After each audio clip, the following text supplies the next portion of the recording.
ga ƙasa dai a gabanka, za ka iya yi da ƙasa,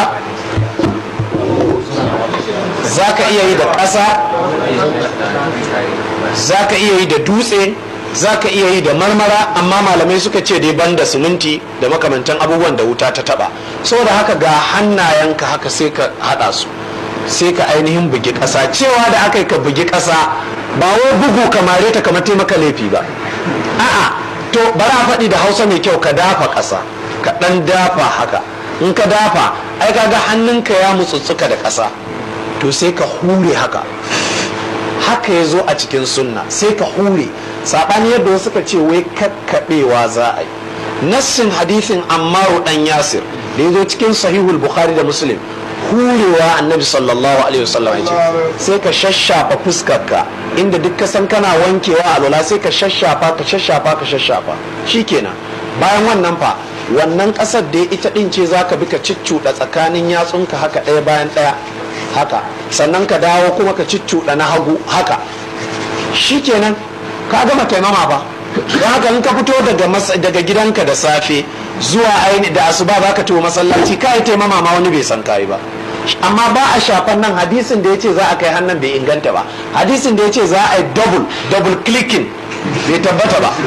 So ɗaya ake yi, ku karanta ko da bulugul maram, hadisan ba su tabbata ba waɗannan da aka ce ana iyana. Waɗannan a takaice su ne bayanai dangane da huffi. Ana shafa akan huffi. Me huffi? Shine ainihin yana da siffa ta takalmin ruwa, yana da ƙwauri, sannan daga nan ƙasa kuma yana da sol kamar na canvas, shine huffi a takaice.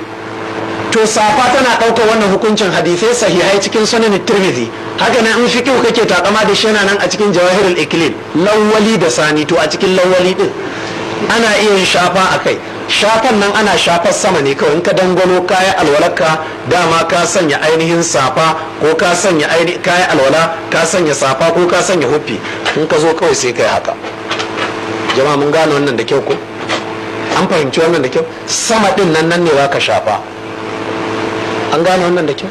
Sama nan ne za ka shafa, ba a shafar ƙasa.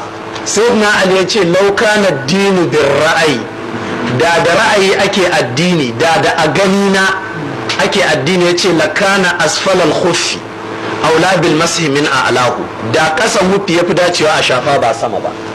Allah ya taimake mu. Insha Allah wannan shine takaitaccen bayani dangane da abin da yake da alaka da ainihin ita abin nan taimama, insha Allah. To wannan matsalar gaskiya tana da matukar muhimmanci, matsalar shafa akan hufi ko akan safa. Gashi